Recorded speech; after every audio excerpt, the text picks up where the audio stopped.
Bueno, vamos a continuar nuestro estudio el día de hoy, eh, donde vamos a ver la estructura de la genealogía de Jesucristo. Sabemos que la importancia de las genealogías, de que eso es lo que nos permite conocer la identidad y también los derechos que se tienen a través de las diferentes generaciones.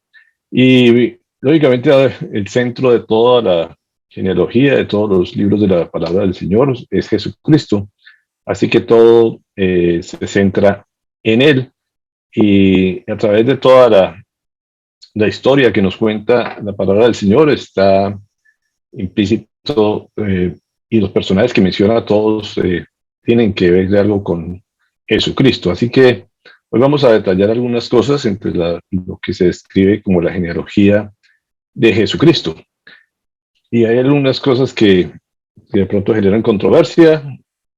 No soy un experto en el tema, pero lo importante es inquietarnos a todos, y mirar por dónde están algunas diferencias y poderlas explicar en determinado momento cuando alguien nos pregunte. Así que espero que no terminen más confundidos. Pues voy a apoyarme en algún video para tratar de aclarar algunas dudas. Hay dos pasajes en, el, en la Biblia que, como les decía, Mateo 1 empieza el Nuevo Testamento con este pasaje. Básicamente es un libro, como tal, el libro de la genealogía, donde se describe un pergamino aparte. Y el otro es Lucas 3. Lucas sabemos que fue un investigador exhaustivo que trató de recoger el máximo de información para llevárnosla a nosotros. Y hoy vamos a estudiar, y todos los pasajes se van a basar en estos dos textos, Mateo 1 y Lucas 3, así que lo pueden tener marcado en su Biblia o separado en su Biblia para poder consultar rápidamente cualquier dato. Aquí empezamos a ver algunas diferencias entre las dos genealogías y es importante el análisis de esto. Dice Mateo 1:6, David fue el padre de Salomón, cuya madre había sido la esposa de Urías. Entonces vemos que Mateo nos da la genealogía a través de Salomón. Pero cuando pasamos a Lucas, en Lucas 3 dice, hijo de Natán, hijo de David. Aquí empiezan a encontrar unas diferencias que debemos entender. Uno nos da la genealogía como los descendientes de Natán, y el otro nos da los descendientes por el lado de Salomón. Así que esto nos puede variar en lo que son los descendientes desde David a Jesucristo, y porque se van por dos líneas de descendientes diferentes. Podemos hacer una comparación entre uno y el otro libro. Aparte de esto, hay varias diferentes, pero primero podemos mencionar que Mateo, se puede decir, es el prólogo del Evangelio. Con esto empieza Mateo, la descripción de la genealogía de Jesucristo, y como les decía, es un libro completo lo que se menciona aquí. Y Lucas empieza más bien hablando sobre el bautismo de Jesús, y entre el bautismo de Jesús y la tentación nos describe la genealogía. Por eso el tercer capítulo del libro de Lucas. Y aquí es significativo que lo mencione de esta manera, porque una de las cosas que Satanás va a hacer en medio del desierto es básicamente refutar la identidad de Jesús. Siempre vemos que él le dice, si tú eres el Hijo de Dios, haz esto, y si tú eres el Hijo de Dios, haz aquello, como probando su identidad. Así que no es casualidad que Lucas esté tratando de mostrar la genealogía para describir la identidad y la severidad que tiene Jesús como el Hijo de Dios. Así que aquí en la posición en el texto es diferente. Mateo describe 41 personas en la genealogía, y básicamente tiene una descripción descendente, o sea, empieza de padre a hijo. Esto es lo que se refiere como una descripción descendente. En cambio, Lucas menciona 77 personas, y más bien desde el hijo hacia los padres hasta terminar la última descripción como el propio Dios. O sea, empieza con Jesucristo y termina con Adán y después como hijo de Dios, porque Adán era hijo de Dios. Así que por eso la diferencia entre 41 personas y 77 personas que describe en el libro de Lucas. El Lucas es mucho más extenso y más completo la descripción que se hace. En Mateo nos habla de 3 periodos, están divididos en 3 periodos de 14 generaciones. O sea, en total hay 42 generaciones, pero hay 41 personas. Y esto es significativo y es importante que lo notemos. Y ustedes lo van a ver en Mateo 1:6, que se repite el nombre de David.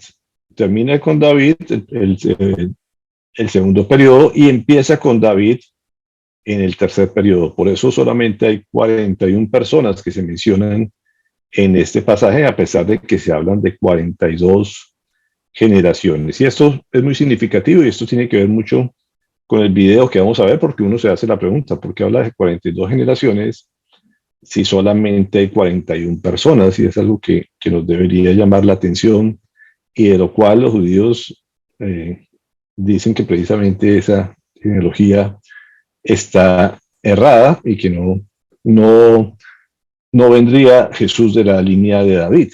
Y eso es una de las cosas que refutan. Pero vamos a ver por dónde está la diferencia.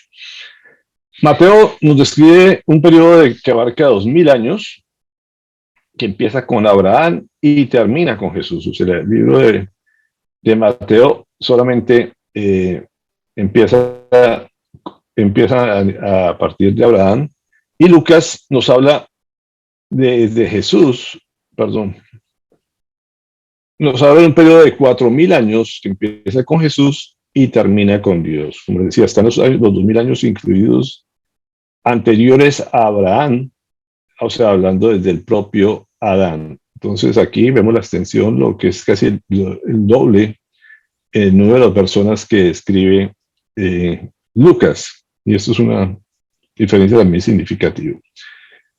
Desde Abraham a David hay muchas diferencias. Y ya después vamos a ver en detalles por qué hay tantas diferencias entre una descripción de Mateo a las diferencias que escribe Lucas.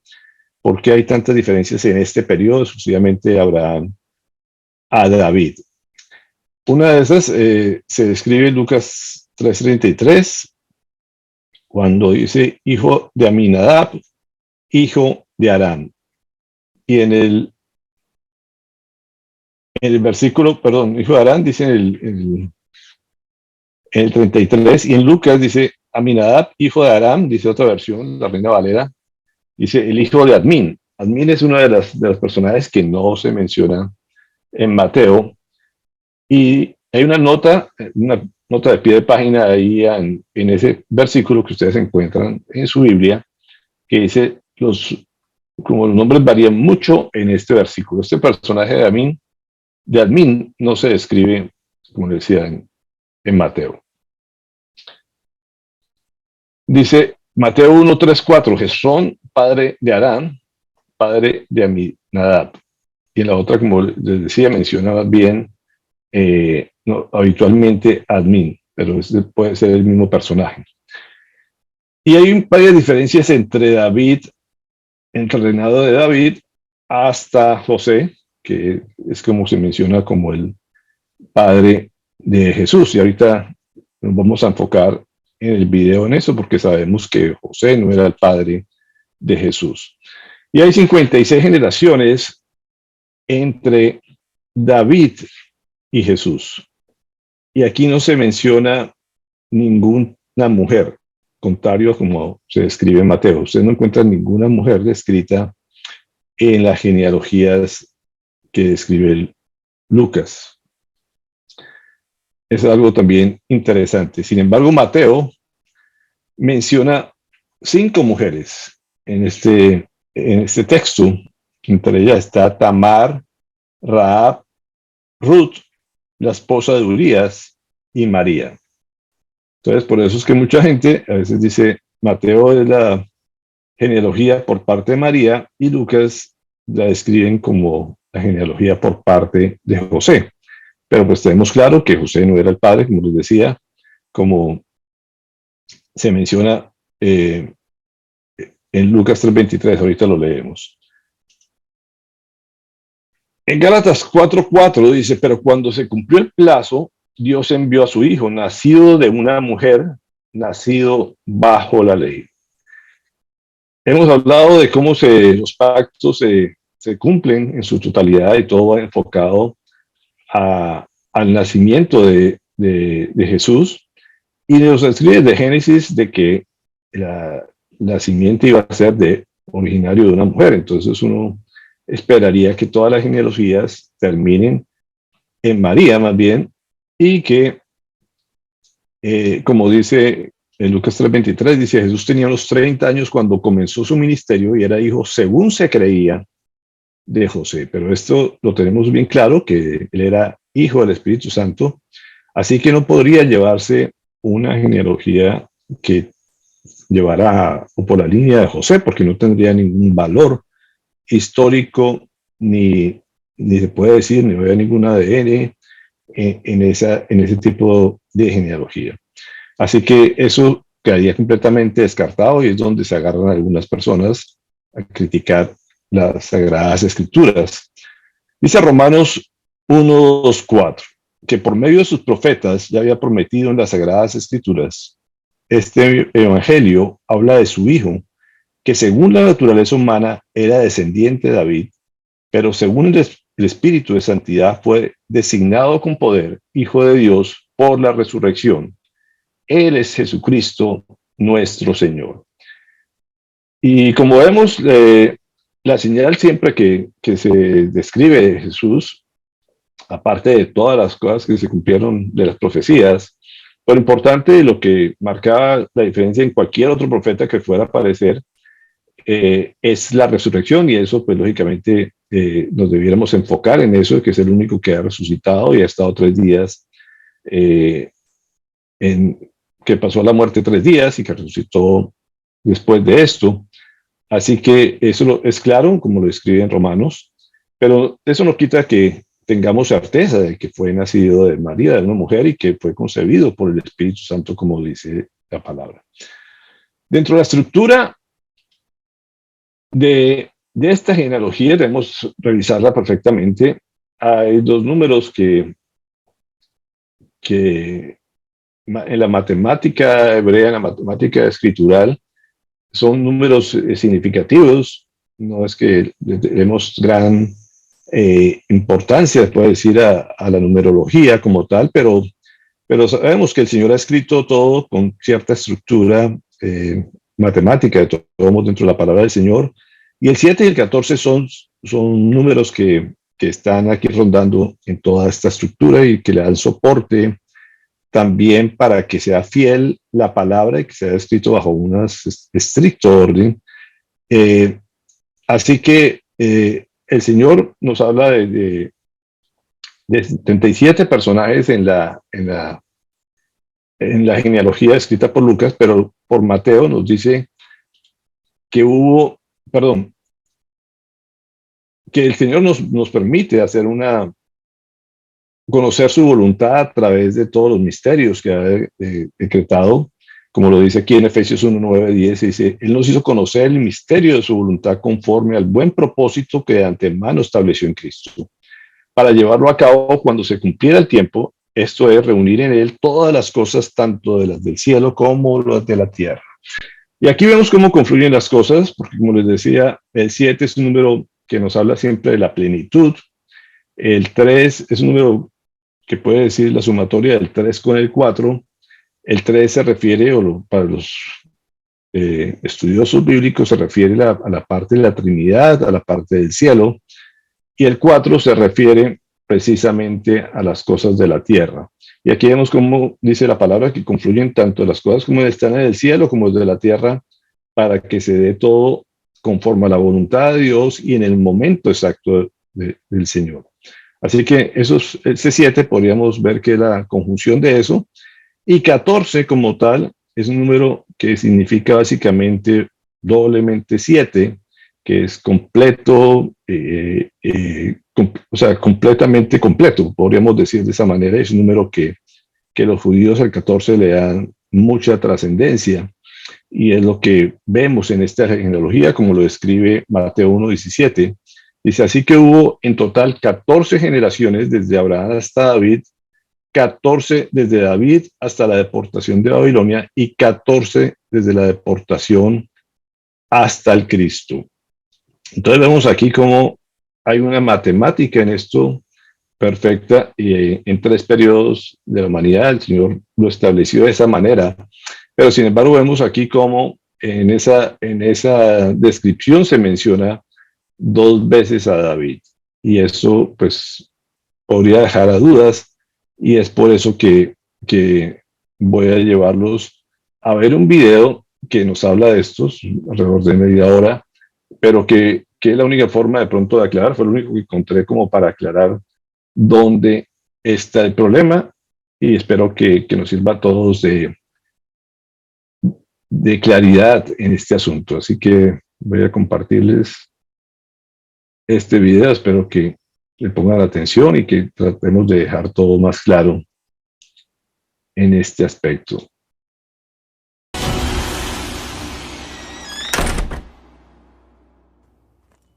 Hace 20 años entré por la puerta de Jope pensando en cómo iba a sobrevivir durante los próximos 40 días.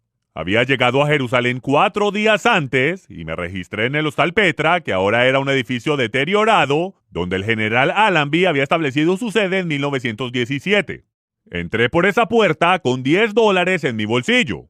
Se metieron a robar en mi cuarto el día anterior y robaron casi todo, con excepción de un billete de $10 que estaba doblado en mi boleto de regreso a los Estados Unidos para 40 días en el futuro. Afortunadamente había pagado por adelantado mi habitación y tenía donde quedarme por las próximas 2 semanas, pero no estaba seguro cómo iba a comer. Un rabino ortodoxo con un abrigo largo y negro y un borsalino polvoriento se me acercó con un volante sin decir una palabra. El título en la hoja de papel decía: $10,000 de recompensa para cualquier cristiano que pueda responder estas 10 preguntas de la Biblia cristiana. ¡Qué afortunado!, pensé. En verdad que me servirían esos $10,000 ahora mismo. Me senté en un muro frente a la ciudadela de David y comencé a descifrar las 10 preguntas. Mis esperanzas de ganarme los $10,000 fueron aplastadas cuando me di cuenta que sin duda alguna estas preguntas habían sido escritas por abogados judíos que no tenían intención alguna de regalar fajos de dinero a visitantes extranjeros. Las preguntas fueron escritas obviamente por aquellos que están bien al tanto de los problemas en la Biblia en español. También estaba claro que el propósito de la recompensa era plantear preguntas que efectivamente callarían la boca de los cristianos que venían a Israel a convertir judíos. La pregunta: demuestre con la Biblia cristiana que Jesús es pariente del rey David. Primero debemos entender que nuestra evidencia debe ser sólida ante un tribunal, no teorías sin fundamento de profesores de seminario. Necesitaba evidencia que pusiera $10,000 en mi bolsillo o no comería por los próximos 40 días. Segundo, debemos reconocer que el Mesías, viniendo de las entrañas del rey David, no era solo un requisito establecido por los profetas hebreos, sino que también era una promesa eterna hecha por el Todopoderoso al rey David. Salmo 132:11. En verdad juró Jehová a David, y no se retractará de ello. De tu descendencia pondré sobre tu trono. Segundo de Samuel 7:12.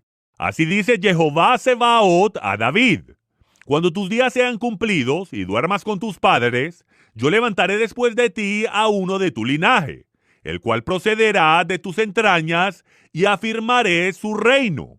Él edificará casa a mi nombre, y yo afirmaré para siempre el trono de su reino.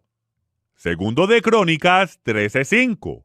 Bajo pacto de sal, Jehová dio el reino de Israel a David, a él y a sus hijos para siempre. Jeremías 23:5. He aquí vienen días, dice Jehová, en que levantaré a David renuevo justo, y reinará como rey, el cual será dichoso, y hará juicio y justicia en la tierra.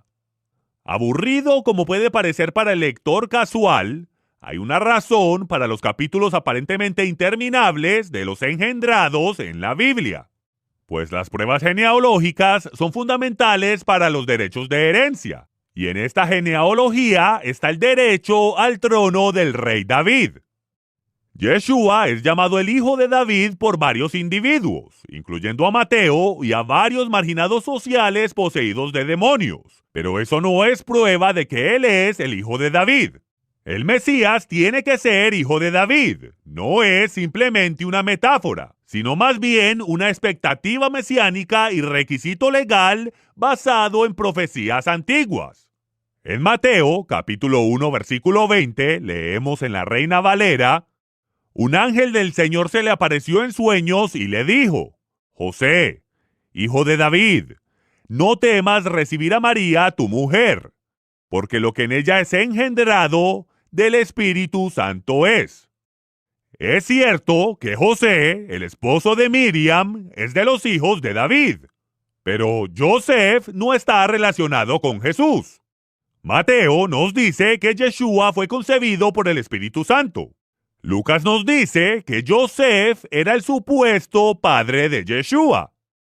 En Lucas 3, versículo 23, leemos: Jesús mismo al comenzar su ministerio era como de 30 años, hijo, según se creía, de José, el cual era el hijo de Elí.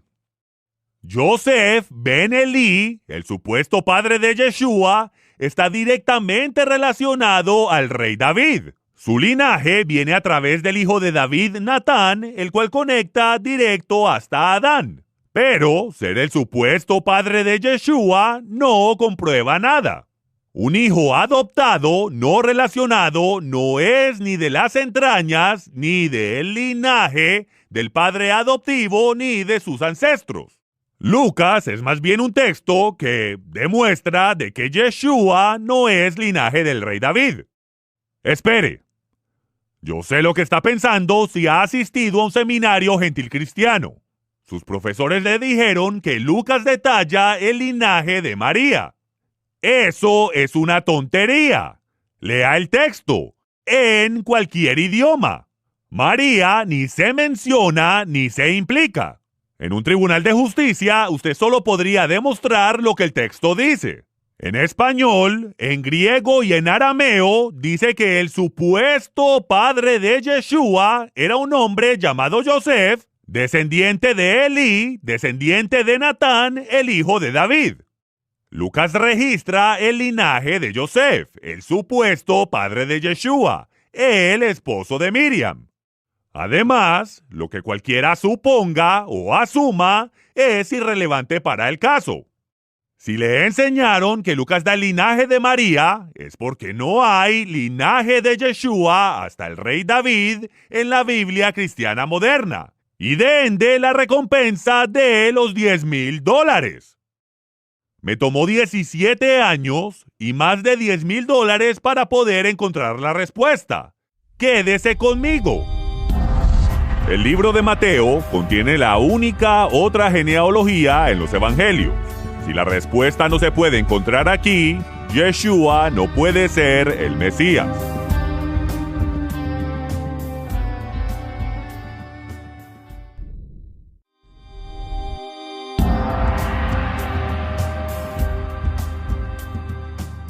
A medida que Lucas establece el orden cronológico de los eventos en el ministerio de Yeshua, él afirma que Joseph ben Elí, el esposo de Miriam, era el supuesto padre de Yeshua.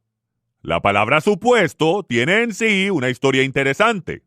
Joseph y Miriam estaban comprometidos. Para romper ese vínculo se necesita tener un get, una carta de divorcio. Antes de que se unieran como marido y mujer, a Miriam se le dijo que quedaría embarazada del Espíritu Santo y que una parienta de edad avanzada que vive en una aldea lejana tenía 6 meses de embarazo. Miriam organizó rápidamente un equipo de viaje y emprendió en una travesía de 1 semana a la región montañosa de Judea, donde la palabra del ángel fue confirmada milagrosamente. Miriam permaneció con Elisheva por 3 meses y luego regresó a casa con 3 meses de embarazo. Cuando Joseph se enteró, él quiso divorciarse de ella, pero, siendo instruido por el ángel, él llamó al niño Yeshua y lo crió como su hijo. Todos en la aldea de Nazaret supusieron que Joseph y Miriam habían estado juntos antes de su viaje. El rumor de su ilegitimidad siguió a Yeshua hasta su vida adulta. En uno de sus muchos enfrentamientos acalorados con los fariseos, lo ridiculizaron diciendo: «Nosotros no somos nacidos de fornicación», implicando claramente que él sí lo era. El libro de Mateo contiene la otra genealogía presente en los evangelios. Si la respuesta no se puede encontrar aquí, Yeshua no puede ser el Mesías. En Mateo 1:1, en la versión Reina Valera, leemos: «Libro de la genealogía de Jesucristo, hijo de David, hijo de Abraham». La palabra libro no es lo que nos imaginamos hoy. Esto es un códice. Lo que Mateo escribió fue un rollo, así como un rollo de la Torá, pero más pequeño. Fue escrito por un levita, un escriba entrenado. Fue escrito en pieles de ovejas y lo escribió en hebreo. Este hecho está confirmado por los historiadores de los primeros 4 siglos. Y es la genealogía de Mateo que afirma que Yeshua es el Mesías, el hijo de David. Al final de la genealogía de Mateo, el versículo 17 dice: «De manera que todas las generaciones desde Abraham hasta David son 14 generaciones. Desde David hasta la deportación a Babilonia, 14 generaciones. Y desde la deportación a Babilonia hasta el Mesías, 14 generaciones».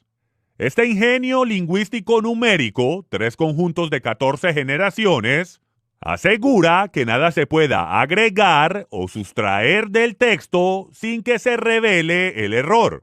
Esta es una masorá interna, o cerca alrededor de la información, que la protege de la manipulación intencional o de una mala traducción. Los versículos del 2 al 6 detallan el linaje de Abraham al rey David. Este linaje se puede corroborar con la Torá y los Ketubim, los escritos antiguos hebreos. En verdad que hay exactamente 14 generaciones de Abraham al rey David. Los versículos del 6 al 11 detallan el linaje desde David hasta el exilio a Babilonia. Este linaje también se puede corroborar con los Ketubim. Igual como se ha dicho, hay exactamente 14 generaciones. Los versículos del 12 al 16 detallan las generaciones desde el exilio a Babilonia hasta el Mesías. Pero cuando corroboramos este linaje con los Ketubim, vemos que faltan 3 reyes de este linaje. ¿Por qué? La masorá interna indica que hay 3 conjuntos de 14. No se nombran todas las generaciones, pero las generaciones que son nombradas se cuentan. Si todas las generaciones fueran nombradas, habrían 17 generaciones en el tercer conjunto. Pero al revisar los Ketubim, vemos que el linaje ancestral del rey David está intacto. Y ese es el punto del linaje. Esta omisión de generaciones es algo común en las escrituras hebreas. Mateo no está rompiendo ninguna regla. En Zacarías 1:1, Zacarías aparece como hijo de Berequías, el cual es hijo de Ido el profeta. Pero en el libro de Esdras, Zacarías aparece como el hijo de Ido, omitiendo completamente la generación de su padre Berequías. Esta omisión enfatiza que Zacarías estaba en el linaje de un profeta reconocido. Esto no es un error. Es una expresión lingüística común en las escrituras hebreas que se emplea cuando la genealogía completa aparece en otra parte. El libro de Esther nos dice que Mordecai fue hijo de Yair, hijo de Shimi, hijo de Kish. Más de 400 años de linaje ancestral son pasados por alto deliberadamente porque el punto del linaje es mostrar la relación de Mordecai, o Mardoqueo el judío, con la desobediencia del rey Saúl al no ejecutar al rey amalecita Agag y su familia. el nombre de Saúl es borrado del linaje. El padre de Saúl, Kish, no tenía la culpa. El hijo de Saúl, Shimi, no tuvo la culpa de la conspiración eventual de Amán, el agageo, para exterminar a los judíos por culpa de su padre. Así como fue escrito el linaje de Mordecai hasta Kish en el libro de Esther, la cerca interna en el libro de Mateo fue erigida por un hombre santo de Dios que fue movido por el Espíritu Santo a hacerlo. El Todopoderoso sabía que el linaje sería manipulado y cualquier discrepancia sería evidente en cualquier idioma en que se tradujera el registro de Mateo, si el lector pudiese contar hasta 14. Ahora, en el versículo 12. Abreviado. Después de la deportación a Babilonia, Jeconías engendró a Salatiel, que engendró a Zorobabel, que engendró a Abiud, que engendró a Eliakim, que engendró a Azor, que engendró a Sadoc, que engendró a Akim, que engendró a Eliud, que engendró a Eleazar, que engendró a Matán, que engendró a Jacob, y Jacob engendró a Joseph, el esposo de Miriam, de la cual nació Yeshua, llamado el Mesías. Contando las generaciones enumeradas, encontramos que Jacob es la 11ª generación, haciendo a su hijo Joseph la 12ª generación. Joseph, siendo el esposo de Miriam, está en la misma generación. Miriam es la madre de Yeshua, haciendo a Yeshua la 13ª generación. Es imposible el extraer más. Entonces, según las genealogías de las Biblias cristianas, Yeshua no está relacionado con el rey David y no es un heredero legal del trono. Por lo tanto, no puede ser el Mesías. Y tenemos otro gran problema. Mateo no sabe contar hasta 14. ¿O será que sí? Necesitaremos profundizar más de lo que nos permite una traducción al español, que proviene de una traducción griega, que proviene de una traducción aramea, de un libro que Mateo escribió originalmente en el lenguaje hebreo.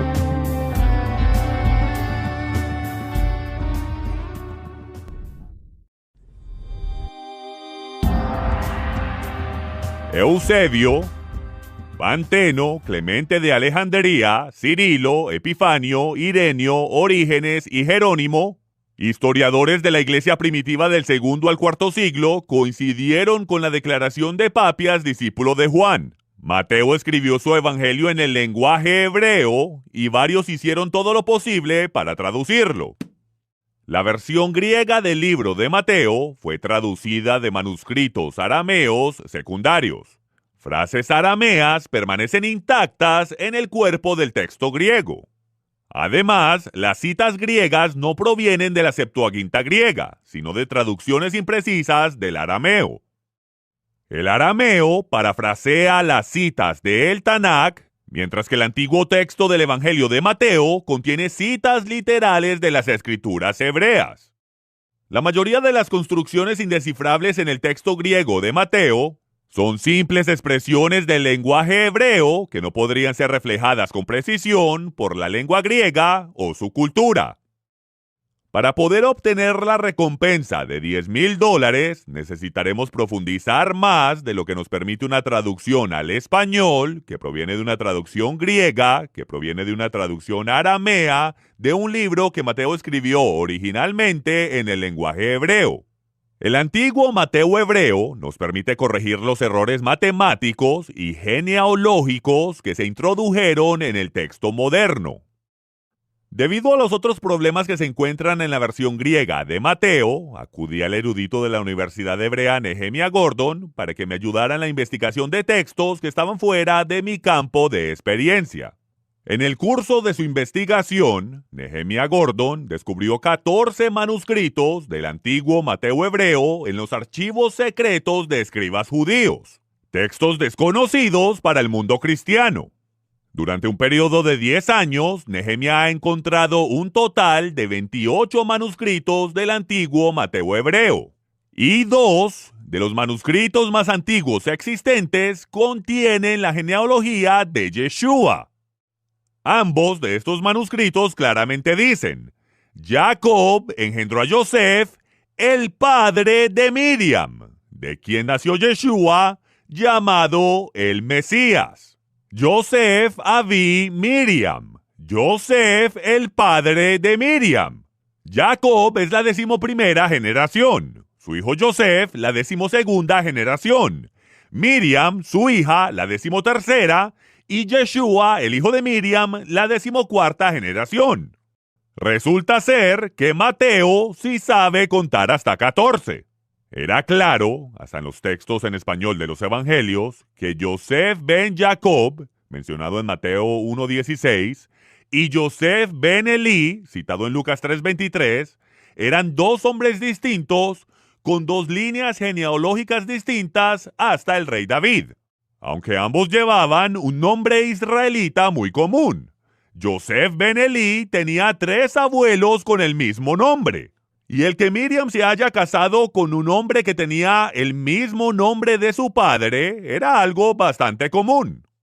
Ahora, con el antiguo Mateo hebreo, tenemos la genealogía de Miriam Bat Yosef, la única progenitora terrenal de Yeshua. Tenemos exactamente 14 generaciones desde Yeshua hasta el exilio a Babilonia. Tenemos a Yeshua como el descendiente directo de David a través de la línea real de Salomón. Y finalmente, Yeshua es el heredero legal al trono de su bisabuelo David. Ahora, después de 17 años, he encontrado la respuesta final al desafío de los $10,000. Y tengo las fotografías de los manuscritos en mis manos. 20 años después de haber asumido el desafío de los $10,000, fui a Jerusalén para reunirme con el rabino. Le dije que había tomado una semana entera para responder 9 de las preguntas, pero había tomado 17 años para responder la 10ª, mientras meneaba los evangelios cronológicos en mi mano. Al final de nuestra conversación, admití que no podría colectar la recompensa, pues la respuesta no está en la Biblia cristiana. Solo se encuentra en el Mateo hebreo, el cual había sido escondido en los archivos secretos de escribas judíos por cientos de años. Pero en realidad no me importaba el dinero.